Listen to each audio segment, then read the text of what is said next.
So the old St Michael's Gate saga is back in the headlines over at Palmwell. Would love to say that I'm surprised, but obviously I'm not, to be honest. To check out previous things on the issue, search on social media platforms the hashtag St Michael's Gate saga, and that's hashtag obviously ST Michael's Gate saga. Type in St Michael's Gate as well on YouTube, see some other videos. And I think it was back in 2016 that the whole thing kicked off in regards to St Michael's Gate. And you know, at the time I was just one of a good number of people who tried to do their little bit in regards to opposing the stupid idea that people should be made homeless in order to house the homeless. Also back in 2016, of course, the Tory controlled City Council, the same bods who are there now, they basically said their hands were tied, and they even had the audacity to come up with a sort of sentence which involved the phrase "rock in a hard place." So when anyone ever asked them about it, they tried to make out as though they were almost the innocent party in the whole affair. Another thing in regards to St Michael's Gate, which is slightly ironic, is that in 2016, when the initial decision was taken, which caused problems, the casting vote at the committee was taken by Councillor Steve Allen, who's now the deputy leader. Obviously he gave some blurb at the time about how difficult it was for him to make the call and blah blah blah, but his decision, his vote, enabled people to be made homeless in order to house the homeless, and gave the green light to Stephen Phillips. As I say, what's ironic is that then, a couple of years later, I kid you not, the council got a bit excited and decided they were going to take ownership of the properties, which obviously surprised some people. And then the same fella, old DJ Steve Allen, he was on the record publicly talking about how it now made financial sense for the council to own these properties, and sort of sang all the praises and common sense points, I'd suggest. And John Holditch as well, he was involved in that. Good old Johnny boy. And then that just seemed to dwindle and disappear, that idea. And then a couple of years later, we're basically back to square one again, with the City Council hardly acting like a council, trying to step aside from their responsibilities.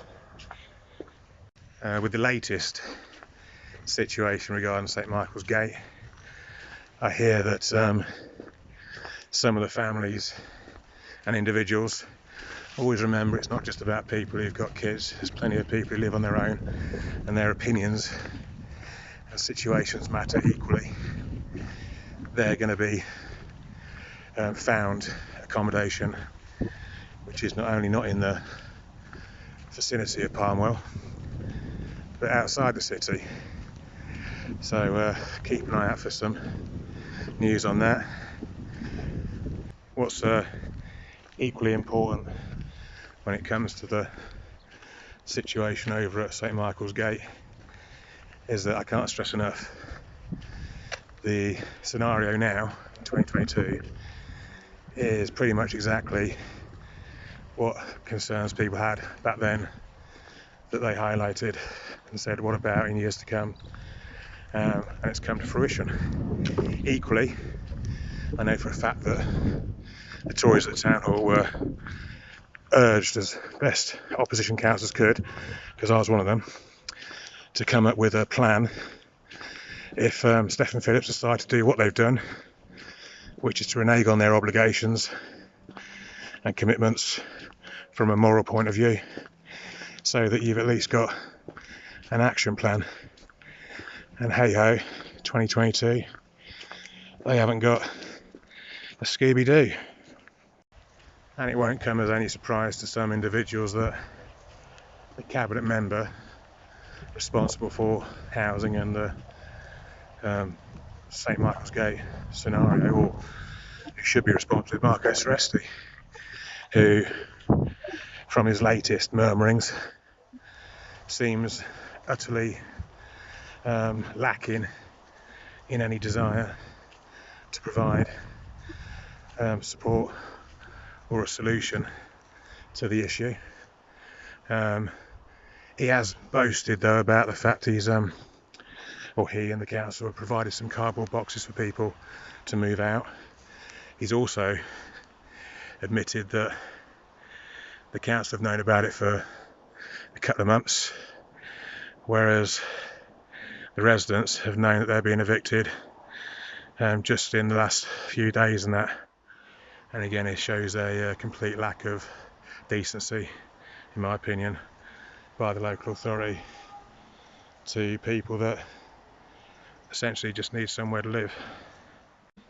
Oh yeah, I nearly forgot to mention the ironic aspect of the St Michael's Gate scenario. So 2016, Councillor Steve Allen votes at a committee to enable the whole fiasco to take place.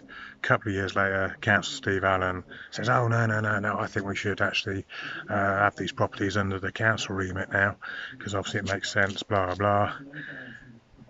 A couple of years later, there's 2 Labour councillors for the area of Palmwell, i.e. East Ward, and 1 Tory.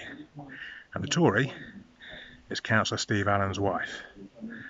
So there is that element of irony that in an area that saw one of the greatest embarrassments in this city's history occur, the wife of one of the people that enabled it is now a Tory councillor for the area. Pottyborough.